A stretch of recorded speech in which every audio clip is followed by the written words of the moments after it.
Report में आपका स्वागत है। मैं हूं आपके साथ। मेरा नाम एक सीट शेयरिंग को लेकर के राष्ट्रीय जनतांत्रिक गठबंधन यानी कि एनडीए में शामिल बीजेपी, जेडीयू और एलजेपी के बीच मामला अब भी उलझा हुआ है। इसी समस्या को सुलझाने के लिए आज एक बार फिर से लोजपा अध्यक्ष चिराग पासवान की भाजपा अध्यक्ष जेपी नड्डा और अमित शाह से एक और मुलाकात हो सकती है। यानी कि तमाम तरह की चीजें हो रही है, लेकिन अभी तक मुलाकात यानी कि मीटिंग्स और बैठक का जो सिलसिला है वो लगातार चल रहा है। सूत्र बताते हैं कि बीजेपी चाहती है कि 4 अक्टूबर को दिल्ली में होने वाली केंद्रीय चुनाव समिति की बैठक से पहले सभी दलों में सहमति बन जाए ताकि प्रत्याशियों के नाम घोषित किए जा सके। आपको बता दें कि कल से ही जो है वो नामांकन शुरू हो चुका है, लेकिन प्रत्याशियों के नाम की घोषणा अभी बहुत हद तक बाकी है।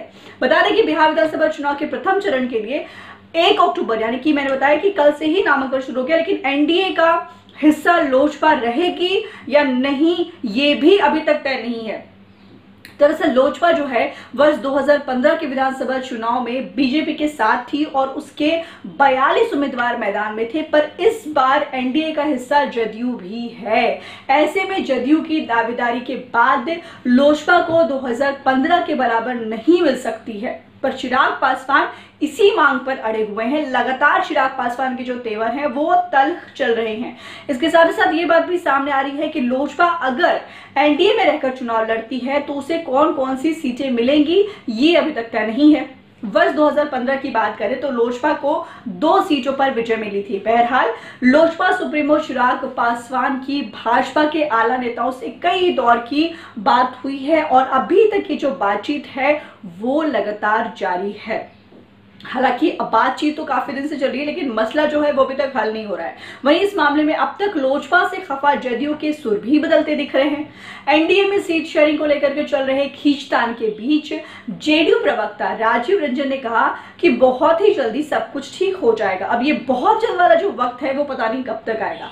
हर बार चुनाव में सीट को लेकर के हर गठबंधन में ऐसा होता है, लेकिन नीतीश कुमार के चेहरे के सहारे एनडीए अपने विरोधियों पर पहले ही मनोवैज्ञानिक बढ़त ले चुका है, यानी कि साइकोलॉजिकल जो बढ़त है वो ले चुका है। आपको बता दें कि बुधवार से दिल्ली और पटना में घटक दलों की बैठकों का जो दौर है वो लगातार जारी है। दिल्ली से टीम यहां आ रही है, यहां के लोग वहां जाकर के बैठक कर रहे हैं। बुधवार को दिल्ली में एनडीए की हाई लेवल बैठक के बाद गुरुवार को पटना में बीजेपी चुनाव समिति सहित कई बैठकें हुई। गुरुवार को मुख्यमंत्री आवास पर भी बीजेपी व जनता दल यूनाइटेड की मीटिंग हुई, लेकिन मसला वही बात हो रही है कि अभी भी ढाक के 3 बात वाली बात है कि अभी भी मसला जो है वो सुलझ नहीं रहा है। दिल्ली में लोक जनशक्ति पार्टी के अध्यक्ष चिराग पासवान से गृह मंत्री अमित शाह की बैठक हुई थी। ये माना जा रहा है कि 4 अक्टूबर को भारतीय जनता पार्टी यानी कि बीजेपी की केंद्रीय चुनाव समिति की बैठक दिल्ली में है, जिसके पहले एनडीए में सीटों के बंटवारे को लेकर के सब कुछ क्लियर हो जाएगा।